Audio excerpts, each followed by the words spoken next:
Bro, he was in our squad. Get inside. Nice shot, nice shot. Inbound here. I've got squad 4 trying to break through over to the quarry, attacking that most. Yes, sir.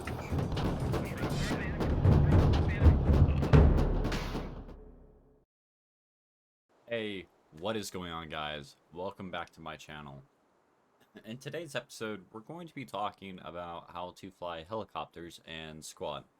If you don't know what Squad is, a little background on it is it's a milsim, and a tactical shooter. It's like a giant mass multi-online game that is similar to Hell Let Loose. If you don't know what it is, I would highly recommend checking it out. It's a really fun game. I've met a lot of great people. But let's get into today's video. So, breaking down some of the basic concepts first is that's your main rudder, tail rudder, engine.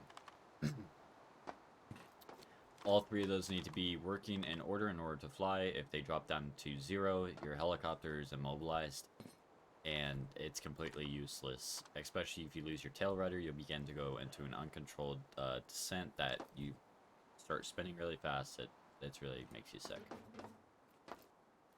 So let's go ahead and jump straight into flying. So first thing you're gonna notice when you start up is you're gonna have your mini-map, your RPMs. Your RPMs need to reach above 7 before you can actually take off. A lot of people say 6. I've come to realize that even at 6 I can't seem to take off. So my rule of thumb is wait till 7. So now technically we could take off. In the top right, that is your altitude. That is your how high in the air you are in meters, or how close you are to the ground. And then you have your compass. You have your pitch, your roll. Your pitch is how far you are leaning forward or backward, and your roll is how much you are leaning to your left or your right.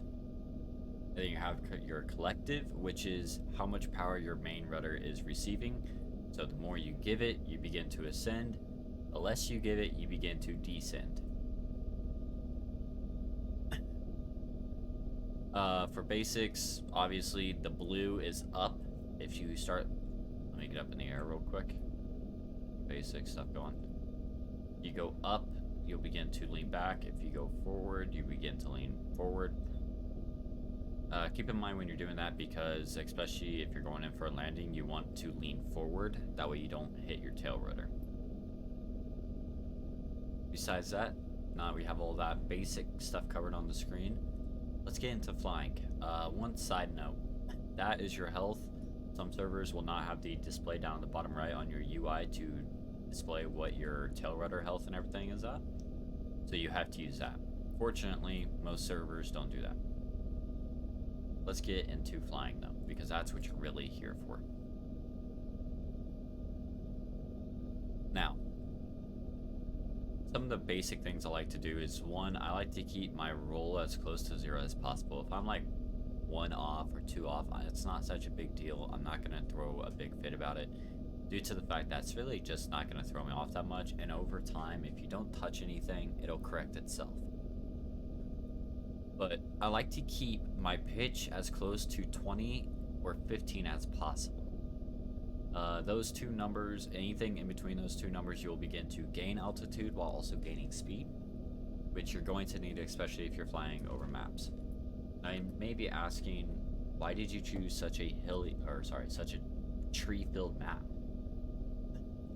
There's an important note to take here. There are openings that you can see that are good for landings, and there are other zones.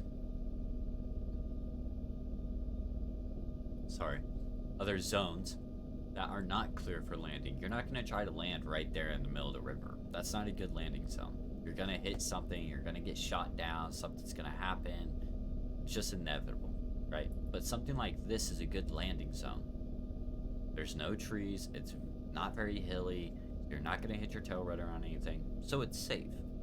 Not taking into account enemy armor or infantry. So you need to choose ahead of time where you're going to land, right? Generally when I'm in a match, say somebody wants me to land them in F9, right? I'm gonna look here. I see trees here. I see it's kind of hilly here. Roads will normally be clear, normally. So I'll say, hey, I'll compromise with you guys. I'll land you in the intersection. That is a good zone. We're gonna fly over there real quick and I'll show you. The reason why I'm covering landing first is it seems like most people tend to understand how to do basic flying, but they struggle to pick out good landing zones or understand how to land at all.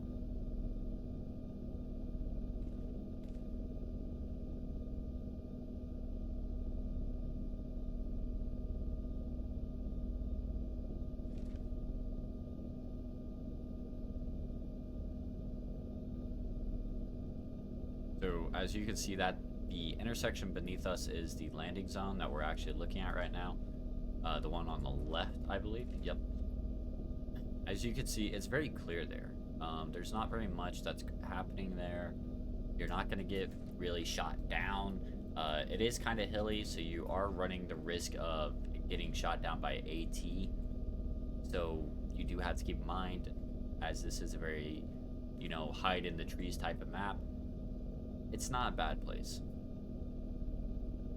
As you can see there, the way that I landed was, we're going to go ahead and hop out though, I can show you guys.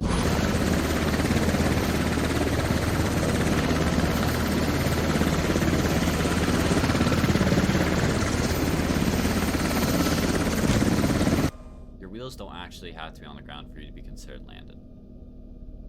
So you don't necessarily have to go into a full land. But you really don't want to exceed a roll past 50. If you exceed a roll past 50, you start beginning to look at roll locking, and once you enter that, you really can't get out of it unless you have some insane altitude. Same thing can happen with your pitch.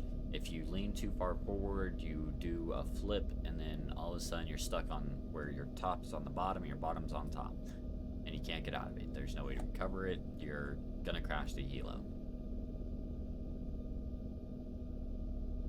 Besides that, there's really not much that goes on the basic flying. You know, it's just your basic left, rights, up, down. You know, more like focused on terminology and, you know, being able to turn and such.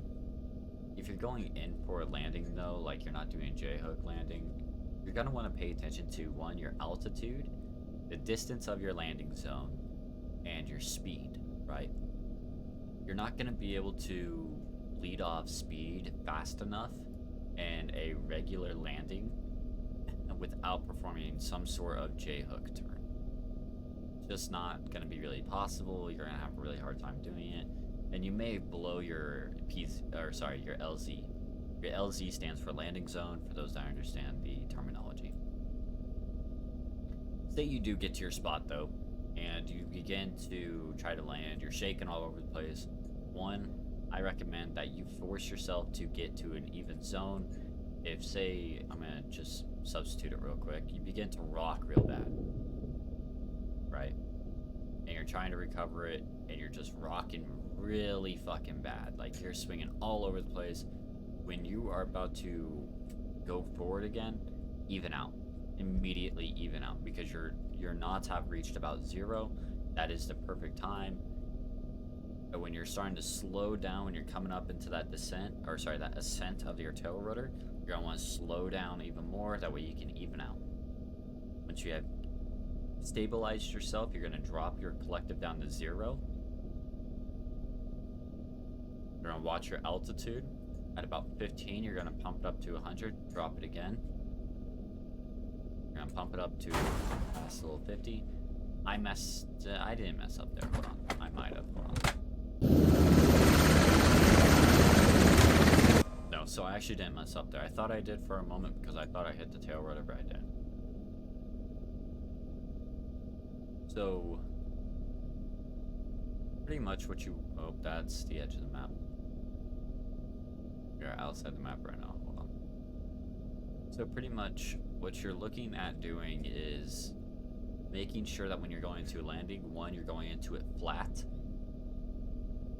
2, that you are making sure you're having a soft landing, because if you have a hard landing, you can either damage your hull, destroy your tail rudder, or worst of all, you blow up and you're dead, and now you have to wait 5 minutes in order to get another helicopter, and you just cost your team 6 tickets. You may think as a helicopter pilot you don't hold much control in the field, but you hold a lot more than you think you do. Take for example this map, right? We're gonna go ahead and even out real quick. Stabilized. Okay. You would think you don't have much control on this map, right? Because you're like, there's trees everywhere. You know, it's not that big of a deal. A helicopter's not gonna be this important. But having to drive a logi truck from this point all the way back to main base to resupply is going to be a pain. And it's gonna take a lot of time. If this base up here has 300 ammo and, you know, they're pushing off their main base here, right? You have enemies coming this way. And God forbid that they actually have a hab on that hillside and you have a friendly hab over here, right? There's going to be constant fighting in this town. And when you got 50 players that are all pushing off to the same hab here, I'll use the castle marker as a friendly hab, right? And you got friendlies pushing in from here, you're going to run into a major problem where that's going to need ammo. And to drive a logistical truck all the way from this point, which is hot, all the way back to main base and then all the way back up is going to take a lot of time. One of the great things about helicopters is that we don't have to abide by roads. We don't have to abide by the hills or anything like that. We can simply come in, pick up our supplies, and then just fly right over. And it takes a significant less amount of time for us to do that because we don't have to follow roads. We can just fly over the terrain. So you do hold a lot of power in a game scenario.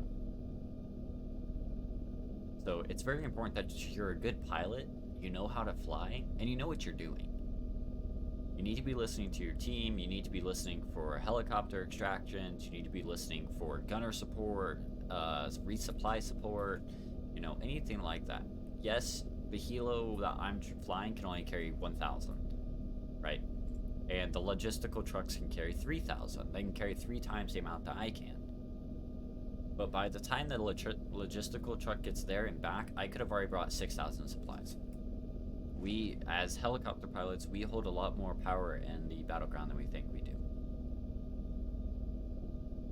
So your next question that you may ask is, okay, so if I hold so much power in the battleground, why does it feel like I don't? Well, you don't see it. You don't see it in the battleground. Just see what you see from the air. You don't actually see what you're doing. Sometimes it can be a little demotivating, but that's okay. Let's move into how to, say, resupply, right? You need to resupply your squad. There's a hot landing. They're really needing points up here, right?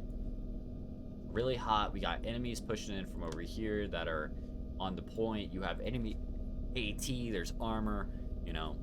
At that point, if there's enemy armor and AT and they got toes built, you're gonna have to tell them, hey, I can't do that. That's too hot of a location. And you have to learn how to say no. And if they're like, but we're gonna lose this point, you know, we don't have the ammo to defend this point, you gotta tell them, okay, I need you to push back the enemy infantry, and I need you to take care of the enemy armor. They have to compromise with you. You are the key piece. You are like the queen on a chessboard. You have the ability to move anywhere with ease, but you don't want to lose your power piece. So you have to understand when to say no. Not only that, but let's say that that is where the hab is located. It's going to be really difficult to find a landing zone. A lot of trees, you know. Let's take that zoning for example. Let's say our friendly radio is there. Your radio is what gives you those zones, right? And we need to find a LZ. In this scenario, while I'm looking at it, I'm thinking, okay, a good LZ is either going to be here, or it's going to be here. I would prefer the one along the road. I know there's not going to be trees there. And, oh, we're outside the map again. No, we're not. Why do I have 0 altitude? There it goes. So you're gonna do a quick flyover, you're gonna look, okay, okay. That's a clean landing right there. That point at that intersection is clear. Really clear landing. I don't have any problems landing there. I'm skilled enough, blah, blah, blah, whatever, whatever. And I land there. Yes, it's inside the zone. Good. This is a little bit more of an advanced type landing. I recommend that you practice advanced type landings and practice your, I would call it confined space landing, because you're going to be encountering that much more often you are your basic, right? Two things I just did wrong here, right? And I did them on purpose, that way we could observe them. One, I'm dropping in above trees. And two, I just floated down from 150 meters. If you're floating down that slow in a hot point, you're going to run into a problem where there's these things called guys with rocket launchers and tow missiles. Just like I mentioned earlier, hey, this LZ's too hot, I can't get in, blah, blah, blah. That's why you avoid trees. Let me get out, fix this real quick. Just enough that it stops beeping and I can't explain what happened.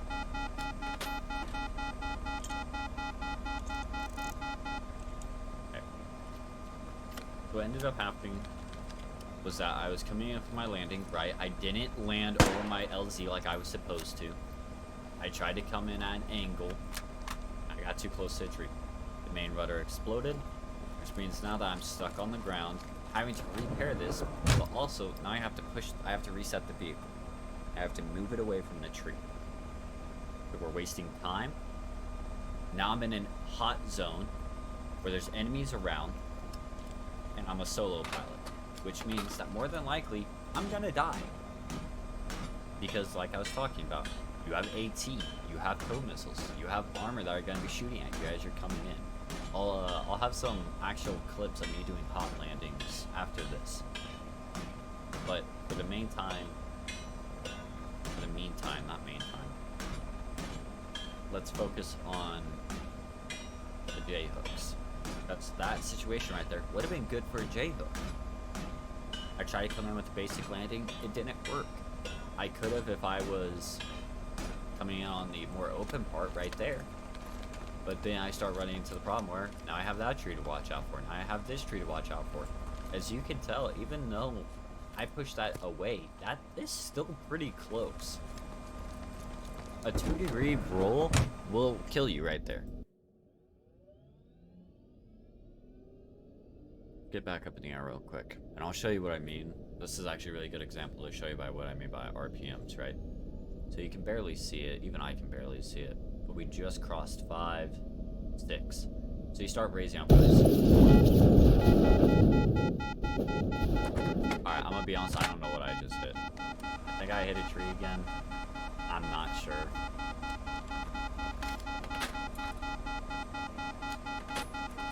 Let me repair.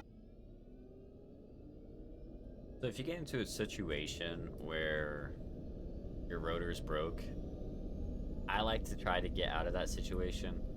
Even though I'm still not technically in the zone, what I'm going to do is I'm going to come up. I'm not going to move my mouse. I'm going to clear the tree. I'm going to kill my collective. And I'm going to now move forward.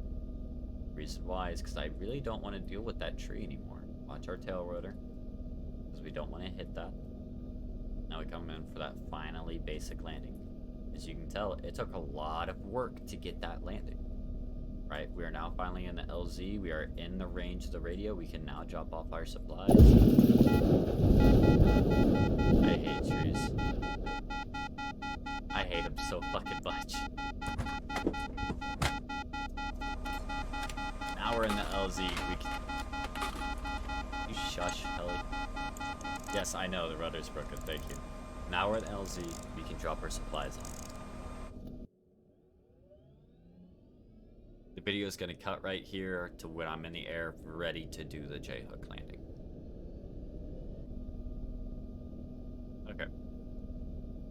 I am back. We are now ready to perform our J-hook landing. So first things first is that one, we're going to pump our collective up.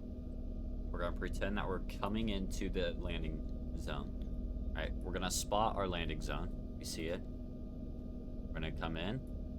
We're going to drop our collective. We're a little short on our speed. That's okay. We're going to imagine where we're at right now. We're going to drop. And then we're going to even out. We're going to check our landing camera. We're going to keep falling, and we're going to keep doing minute corrections. Alright, so we see that, okay, we're still over some trees. And one of the great things about this is that as long as we're not dropping off people, we only need to be below 30 meters. Right? That would be considered our landing. I like doing hovers anyways, because if I hear AT or something, I can move way faster than I can if I was landed. Let's go ahead and land though. We're balancing out. You see that our tail is getting quite close to some of the trees. We're gonna pump our speed up. We're at 1, and then we're gonna just drop straight. So it's easier to understand, 1, where you're coming from on your LZ, and 2, if you J-hook into it to kill the speed, right? Because then you're not drifting forward, you're not sliding all over the place, you're just simply coming in for a landing. I'm gonna perform another J-hook, and I'm gonna show some videos of actual gameplay of me flying and performing J-hooks.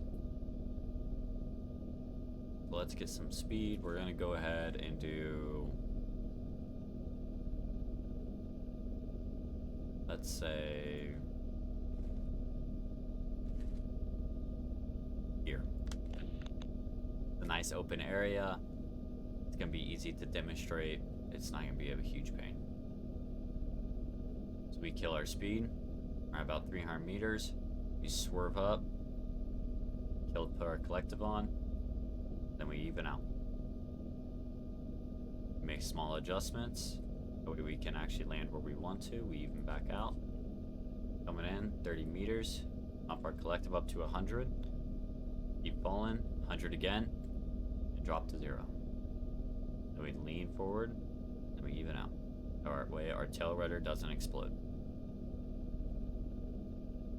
The point of a J-hook landing. I hate this game. What did I just hit? I'm in the middle of nowhere. Yeah, see, and they just get stuff like that, where it just randomly happens. I don't know what I hit. Your helicopter just randomly explodes on this map. Maybe I hit the edge of a rock or something. But the point of a J-hook landing is to shorten the time it takes for you to get on the ground. If I was a pro at it, which by no means I'm not. By any means I'm not. If I was a pro at it, I could come in, swoop down, perform that J-hook landing in this confined space, and be able to be on the ground within 2 seconds. I can't do that. It takes me about 5 to 10 seconds trying to get onto the ground.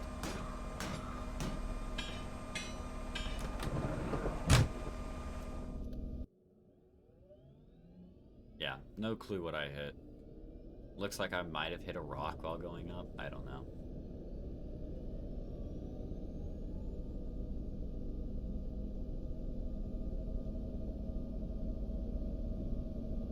Okay.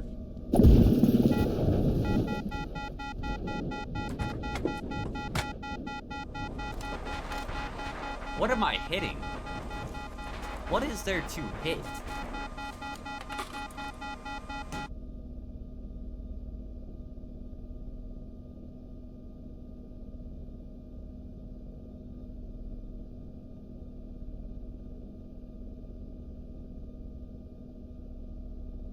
Alright, I finally got it up in the air. I don't know. I checked and there was nothing that was hitting. It was just breaking off of what I would assume to be an invisible barrier.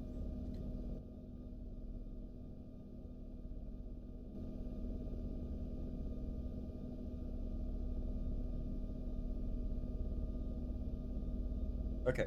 So now we're back up in the air. The next thing that we're going to work on is faster flying. I'll go more into this in my second video that will be coming, but I'm just going to dip into it a little bit. So one of the major things that's going to happen is you're going to get shot at by enemy armor inevitably. Same thing with toes and AT and small arms. There's just a lot of things you're going to get shot at with. You are the biggest target on the field after all. Once you get a little bit better with handling the helicopters and everything, you could start to get into these valley flying.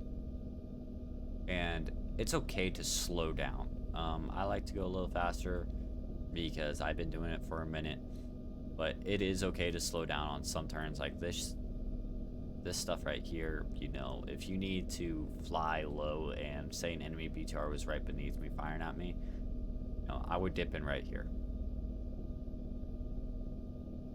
The reason why is because one, now I have hills between me and the BTR, I have trees, I have other probably hopefully friendly infantry that are shooting at the BTR now. Just a lot of things that you need to put in between you and your enemies, because like I said, you are the biggest target after all. Let's go ahead and go in for a landing.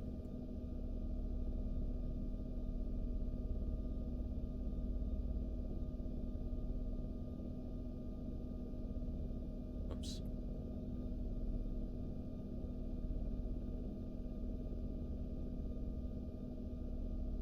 If you ever get a landing like that where you kind of sway into it, that's okay.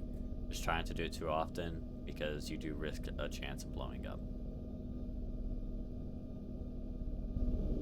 So, finishing up this video, there are a lot of things that heli pilots can do, and there are some things you will have to do. You know, things like supply runs and troop transportation. You're gonna have to do. It's necessary. You have to do supply runs and you have to transport troops. You are the biggest vehicle that can transport. The helicopter can hold up to 13 people as long as nobody else is in the co-pilot seat with you.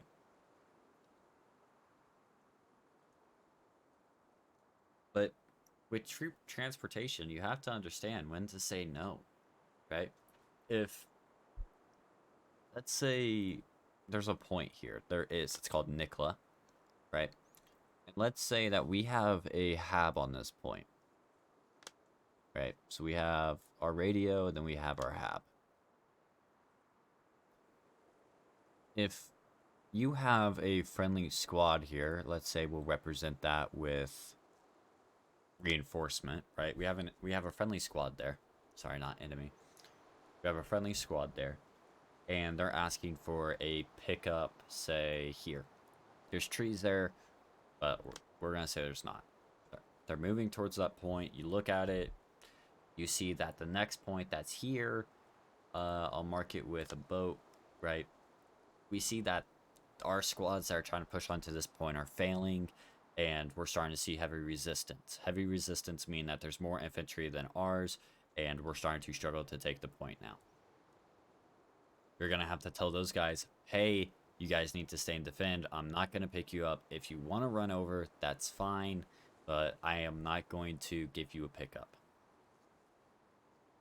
And they can run over, right? Because what you're wanting them to do is add resistance to that push over to here.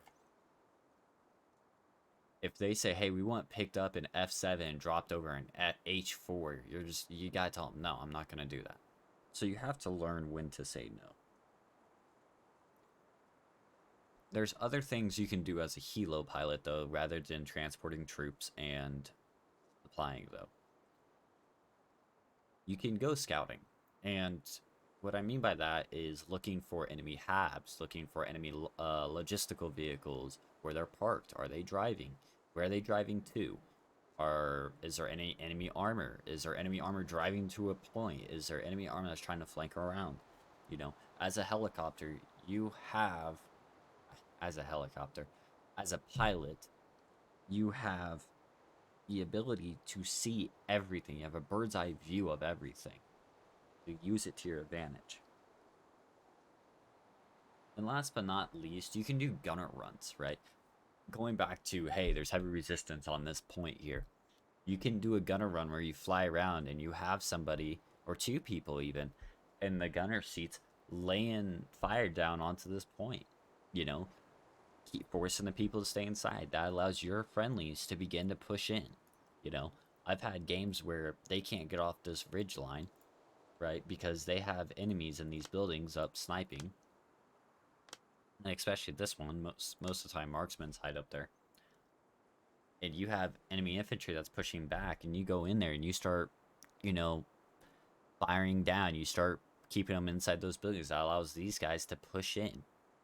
Yeah, they're going to experience heavy resistance from those buildings, but hey, now they're confined to those buildings and not this entire area. So now all they're having to look at is just these little buildings. So gunner runs are useful. Even though the guns are useless, they still do one-shot enemy infantry. So they are still useful. Besides that, I think that's everything in this video that we're going to be covering today. I appreciate you guys for watching the video. If you guys have any other questions, please let me know down in the comments. Remember to hit that like button. I don't care if you slap it or if you decide to ram it with an enemy tank. I don't care.